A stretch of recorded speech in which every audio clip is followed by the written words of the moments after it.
Beckett, an 8th grader from Mirror Hill, Midtown. I found the inspiration from a project hundreds of miles away while traveling in Europe this summer.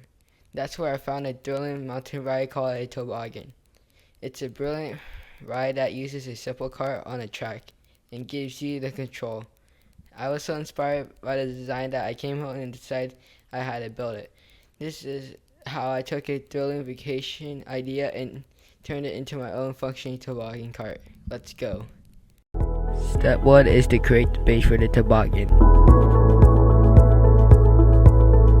Step 2 is to create the add-ons for the toboggan.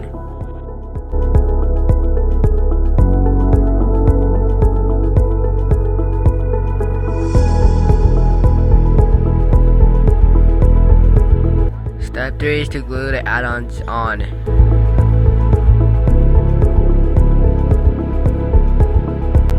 Step 4 is to paint the toboggan.